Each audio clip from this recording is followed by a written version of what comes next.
पायपिंगसाठी पट्ट्या कशा कापायच्या बघा. कापड आडवं आणि उभी एक रेघ कापडावर ओढून घ्यायची आणि मध्यावरून तिरकस अशी पट्टी ठेवून बरोबर पट्टीच्या मापाच्या आपल्या ह्या पट्ट्या काढून घ्यायच्या. साधारण 1 इंच किंवा 1.25 इंच अशी बसते. आणि त्यानंतर आपल्याला त्या तिरकस कट करून या पद्धतीने जोडायच्या आहेत. एक पट्टी उभी ठेवायची आणि त्याच्यावर दुसरी आडवी ठेवायची. अशा पद्धतीने क्रॉसमध्ये ठेवायची आहे पट्टी, म्हणजे अधिक चिन्ह करायचं साधारण. आणि तिरकस कोपऱ्यातून टीप मारत आपल्याला अशा पट्ट्या सगळ्या जोडून घ्यायच्या आहेत.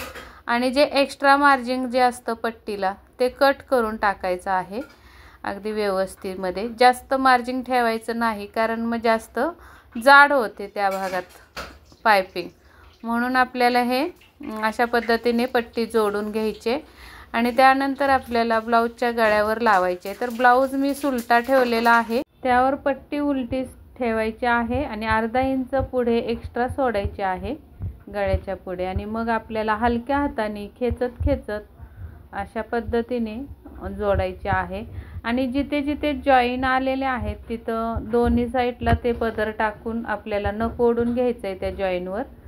म्हणजे काय होतं, तिथे व्यवस्थित राऊंडमध्ये पायपिंग होते, जाड होत नाही पायपिंग त्या भागामध्ये. जेवढे पण जोड आलेले आहेत आपले तेवढे आपल्याला नखाने प्रेस करून घ्यायचं आहे. ज्या त्या पट्टीकडे ते मार्जिंग टाकायचं आणि मधोमध नखाने असं प्रेस करायचं. आणि शिलाई मार्जिंग आपली एकसारखी गळ्याला सोडत टीप मारून घ्यायचे आणि हलक्या हाताने पट्टी खेचायची हळूहळू, जास्त पण खेचायची नाही. आणि सैलसुद्धा सोडायची नाही पट्टी जोडताना. अशी काळजी घेतली ना पट्टी जोडताना की अगदी परफेक्ट आपली पायपिंग होते. छान राऊंडमध्ये पायपिंग गोल निघते. तर अशा पद्धतीने हळूहळू पुढे सरकत आपल्याला पूर्ण गळ्याला पायपिंग लावून घ्यायचे. पायपिंग म्हणजे की ही पट्टी जोडून घ्यायचे आणि प्रत्येक जॉईंट न विसरता प्रेस करून घ्यायचं आहे नखाने, म्हणजे एकदम छान फिनिशिंग येते पायपिंगला. त्यानंतर थोडा अर्धा इंच या साईडला सुद्धा एक्स्ट्रा सोडून कट करून टाकायची पट्टी. आणि अशा पद्धतीने बाहेर जर गळा दिसत असेल मार्जिंग तर कट करून टाकायचं आहे. आणि पट्टी पुढच्या साईडला ढकलून आपल्याला टीपवर नख मारून घ्यायचं आहे पूर्ण पट्टीला गळ्याला अशा पद्धतीने.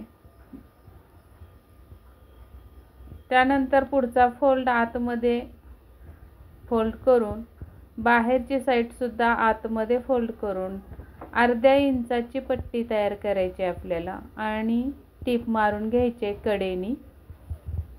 एकसारखा फोल्ड करत जायचं आहे प्रत्येक पूर्ण पट्टीला. अजिबात कमी जास्त करायची नाही पट्टीची रुंदी. अर्ध्या इंचाची तर पूर्ण कडेपर्यंत अर्धा इंचाचीच तयार पट्टी व्हायला पाहिजे. असं पूर्ण पट्टीला आपल्याला फोल्ड करत करत कडेनी टीप मारून घ्यायचे, जसे मी व्हिडिओमध्ये तुम्हाला दाखवते सेम याच पद्धतीने तुम्ही फोल्ड करायचा आहे. आणि अशी सुलट्या बाजूनी पट्टी मारत गेलं तर आपल्याला पूर्ण पट्टीची रुंदी एकसारखी येते का हे दिसतं, समजतं. म्हणून अशाच पद्धतीने सुलटा ब्लाऊज ठेवून पट्टी टीप मारायची. उलट्या साईडनी करत गेला तर कमी जास्त पट्टीची रुंदी होऊ शकते. आता टीपच्या बाहेर जेवढं पण एक्स्ट्रा मार्जिन दिसत असेल तर ते हळूवारपणे कात्रीने कट करून टाकायचं आहे, म्हणजे की आपला गोट पायपिंग पलटी केल्यानंतर ते एक्स्ट्राचं मार्जिन बाहेर दिसू नये. आतून सुद्धा फिनिशिंग छान दिसावी पायपिंगची, यासाठी सगळे प्रयत्न करत राहायचं आपण. काळजीपूर्वक पट्टी जोडायची. त्यानंतर आपल्याला आता फायनली पायपिंग करायची आहे गोल राऊंडमध्ये. जास्त पण जाड ठेवायचा नाही राऊंड आणि जास्तही बारीक करायचं नाही. व्यवस्थित राऊंड शेपमध्ये फोल्ड करत करत जी आपली टीप सुरुवातीची मारलेली असते त्या टीप बरोबर दुसरी ही टीप फायनलची टाकायची असते. बरोबर त्या टीपच्या पासूनच, म्हणजे टीपवरून किंवा टीपच्या जवळून ब्लाऊजवर आपली ही टीप बसली पाहिजे. पायपिंगच्या पट्टीवर टीप जाता कामा नये. जर कदाचित गेलीच चुकून तर तिथे तुमचा गोट उलटण्याची शक्यता असते.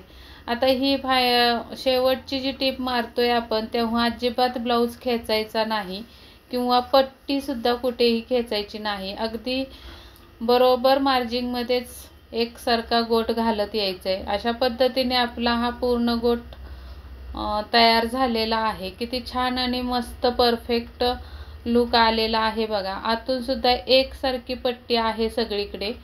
तर ह्याच पद्धतीने तुम्ही सुद्धा पायपिंग करा. अगदी छोटासा व्हिडिओ आहे.